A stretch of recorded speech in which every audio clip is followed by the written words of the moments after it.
नमस्कार दोस्तों, दी job creator में आपका हार्दिक हार्दिक स्वागत है। और आज इस दिस जॉब क्रिएटर की अगली कड़ी में जो हम लोग टेस्ट सीरीज से रिलेटेड जो क्वेश्चन रिवीजन कर रहे हैं, इम्पॉर्टेंट क्वेश्चन हर एक सब्जेक्ट से, आज उस कड़ी में हम लोग फिर से आ चुके हैं और एक बेहतरीन क्वेश्चन को लेकर, जिसमें कि कई सारे क्वेश्चन होंगे और नंबर तो 15 लिखा होगा, लेकिन वह क्वेश्चन 20 से 25 क्वेश्चन के बराबर होगा। हम लोग उसका रिवीजन करेंगे और शुरुआत करते हैं सेशन यहाँ से। आज का पहला क्वेश्चन है, फर्स्ट क्वेश्चन है, रेडियो सक्रियता की खोज किसने की? रेडियो सक्रियता की खोज यानी कि रेडियो एक्टिविटी की खोज किसने की? तो हेनरी बेक्यूरेल ने की थी। रेडियो सक्रियता की खोज किसने की? तो हेनरी बेक्यूरेल ने की।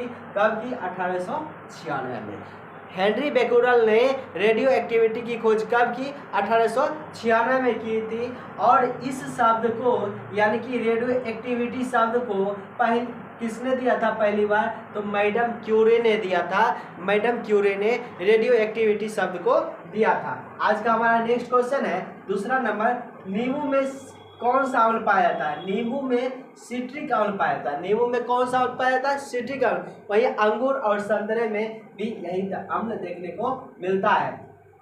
हमारा नेक्स्ट क्वेश्चन है, तीसरा नंबर, 5वीं पंचवर्षीय योजना में दूध की बढ़ती मांग को पूरा करने के लिए कौन सा योजना शुरुआत की गई थी? तो वह योजना थी ऑपरेशन फ्लड। ऑपरेशन फ्लड का संबंध किससे है? तो दुग्ध उत्पादन से, यानी कि दूध उत्पादन से। और यह कौन सी पंचवर्षीय योजना की देन है? तो यह 5वीं पंचवर्षीय योजना की देन है, जिसमें कि आपको एक क्वेश्चन ये भी था कि चौथी पंचवर्षीय योजना में कौन सा संकट आया था? तो बांग्लादेशी शरणार्थी का संकट भारत में उत्पन्न हुई थी। वहीं 5वीं पंचवर्षीय योजना किसकी देन है? तो दुग्ध उत्पादन यानी कि ऑपरेशन फ्लड की देन है। हमारा नेक्स्ट क्वेश्चन है, केंद्रीय वन अनुसंधान संस्थान। केंद्रीय वन अनुसंधान संस्थान कहाँ है? तो वह देहरादून में है। केंद्रीय वन अनुसंधान संस्थान कहाँ है? तो देहरादून में है। वहीं केंद्रीय औषधि अनुसंधान संस्थान कहाँ है? तो लखनऊ में। केंद्रीय वन अनुसंधान संस्थान कहाँ है? तो देहरादून में है। केंद्रीय औषधि अनुसंधान संस्थान कहाँ है? तो लखनऊ में है। हमारा आज का नेक्स्ट क्वेश्चन है, 5 नंबर, कैगा परमाणु विद्युत गृह। कैगा परमाणु विद्युत गृह कहाँ है? तो कर्नाटक में। कैगा, क से कैगा, क से कर्नाटक। कर्नाटक में क्या है? कैगा है। और कैगा किसके लिए प्रसिद्ध है? परमाणु एक विद्युत गृह है। वहीं राजस्थान में रावत भाटा परमाणु विद्युत गृह है। रावत भाटा परमाणु विद्युत गृह है, कहाँ है? राजस्थान में। और कर्नाटक में क्या है? कैगा। आपको यह बताना है, कुंडलपुरम ना, कुंडलपुरम है कहाँ? नेक्स्ट क्वेश्चन है, 6 नंबर, विश्व मधुमेह दिवस। विश्व जिसको डायबिटीज कहते हैं, डायबिटीज दिवस कब मनाया जाता है? तो 14 नवंबर को। और 14 नवंबर को हमारे भारत में कौन सा दिवस मनाया जाता है? बाल दिवस के रूप में भी मनाया जाता है। और विश्व स्तर पर कौन सा दिवस होता है? विश्व मधुमेह दिवस। जबकि भारत में और कौन सा दिवस मनाया जाता है उस दिन? तो बाल दिवस। पंडित जवाहरलाल नेहरू के जन्मदिन की खुशी के लिए बाल दिवस मनाया जाता है। हमारा नेक्स्ट क्वेश्चन है, शीतकालीन मानसून से तमिलनाडु के तटीय प्रदेशों में बहुत जोरों की बारिश होती है। और यही उत्तरी पूर्वी मानसून होती है, जो कि जिसको कहा जाता है लौटती हुई मानसून। और उस लौटती हुई मानसून से मतलब सीधा समझना है, कोरोमंडल तट हो या तमिलनाडु तट हो, वह लौटती हुई मानसून या शीतकालीन मानसून के कारण वहाँ पर बारिश होती है। आज का हमारा नेक्स्ट क्वेश्चन है, परमाणु बम। बहुत इंपॉर्टेंट सवाल, परमाणु बम। सबसे पहले परमाणु बम कहाँ गिराया गया था? जापान के 2 शहरों पर गिरा था, हिरोशिमा और नागासाकी शहरों पर गिरा था। और 6 अगस्त और 9 अगस्त को गिराया गया था। एक का नाम था लिटिल बॉय और दूसरे बम का नाम था परमाणु बम का फैट मैन। तो हम लोग देखते हैं वह परमाणु बम यह किस पर आधारित है? तो नाभिकीय विखंडन पर। परमाणु बम किस पर आधारित है? नाभिकीय विखंडन पर। इसमें 3 तत्व जो होते हैं बहुत इंपॉर्टेंट भूमिका निभाते हैं। एक है यूरेनियम का समस्थानिक 235, दूसरा यूरेनियम का समस्थानिक 238 और तीसरा है प्लूटोनियम का समस्थानिक 239। यह यूरेनियम 235 समस्थानिक है, 238 और प्लूटोनियम जिसका संकेत होता है Pu 239। यह तीनों जो है नाभिकीय विखंडन में यानी कि परमाणु बम में बनाने में, परमाणु में यह काफी मदद करती है। यह जो अभिक्रिया होती है अनियंत्रित श्रृंखला अभिक्रिया होने के कारण इसकी खासियत क्या है? अनियंत्रित श्रृंखला अभिक्रिया होने के कारण यह विस्फोट जो होती है भयंकर होती है, भयंकर स्थिति में विस्फोट होती है, जिससे इससे काफी नुकसान देखने को मिलता है। हमारा नेक्स्ट क्वेश्चन है, वायुमंडल में ऑक्सीजन की मात्रा कितनी है? वायुमंडल में ऑक्सीजन की मात्रा 21% है। वायुमंडल में ऑक्सीजन की मात्रा कितनी है? 21% है। वहीं नाइट्रोजन की मात्रा कितनी है? 78%। और इसकी बात करें CO2 का तो 0.03% है। यह जो है कार्बन डाइऑक्साइड की मात्रा है।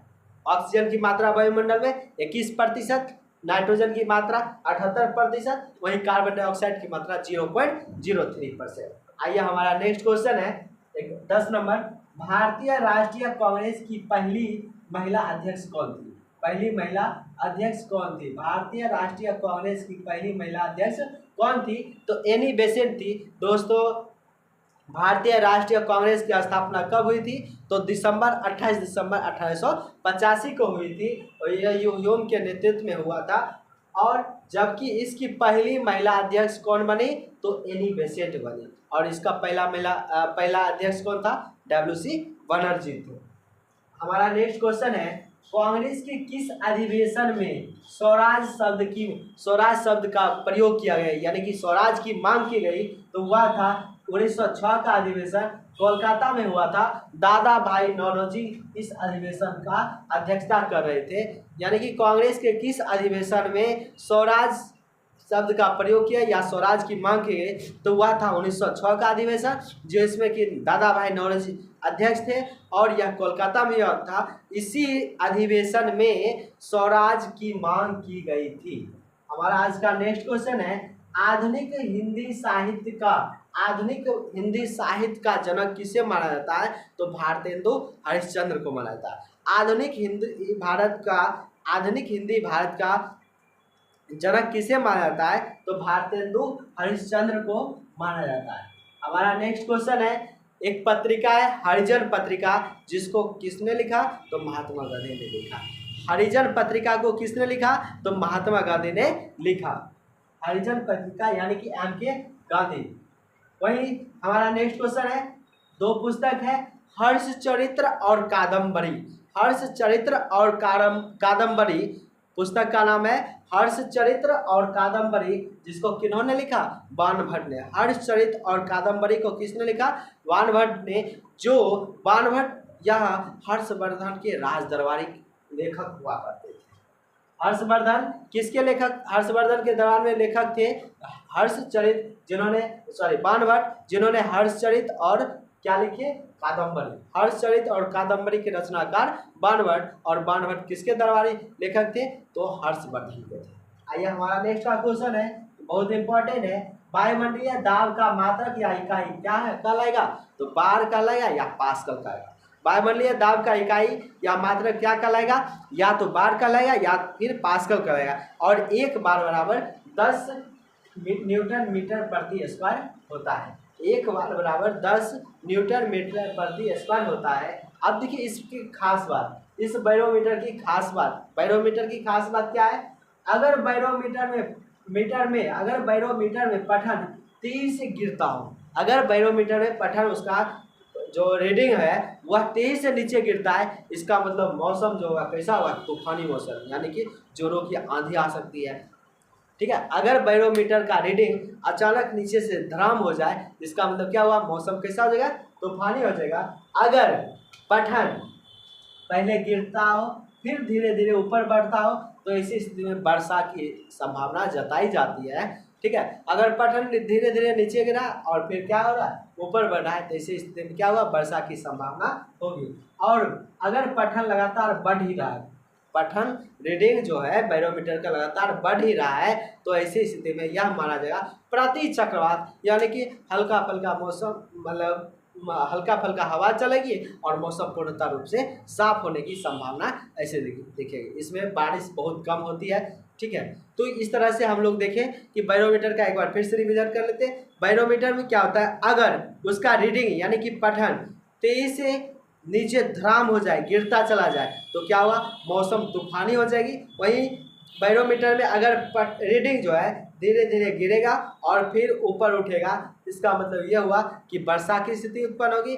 अगर बैरोमीटर 23 से ऊपर बढ़ता चला जाएगा, 23 से ऊपर बढ़ता जा रहा है, तो ऐसी स्थिति में प्रति चक्रवात या मौसम साफ होने की संभावना, हल्की हल्की हवा चलेगी, क्योंकि इसमें केंद्र से बाहर की ओर हवा चलती है, इसीलिए मौसम पूर्णतः साफ होता है। दोस्तों ये था आज का हमारा 15 क्वेश्चन, जो कि 15 क्वेश्चन है 20 से 25 क्वेश्चन के बराबर होगा। बहुत इंपॉर्टेंट सवाल खोज कर लाते हैं आप लोगों के लिए, ताकि आपका अच्छे से रिवीजन करा सके। आपका जो अभी आने वाला एग्जाम बिहार पुलिस में, उसमें यह काफ़ी मदद करेगी, यह मेरा विश्वास है। इसलिए इस वीडियो को अच्छे से देखिए, बार बार देखिए और इसको वीडियो को ज़्यादा से ज़्यादा शेयर करते जाइए, ताकि हमारा भी मनोबल बढ़ता रहे और आपके लिए एक से एक प्रश्न उठाकर लाकर दे, रिवीजन करवाए, ताकि आपके एग्जाम में वो काफ़ी सरल हो। इसलिए कम समय में आपको इतना ऐसे ऐसे क्वेश्चनों का रिवीजन करवाया जा रहा है, जो कि आपके लिए काफ़ी मददगार साबित। आज की वीडियो में इतना ही, अगले वीडियो हम फिर से मिलेंगे, तब तक के लिए नमस्कार, जय हिंद।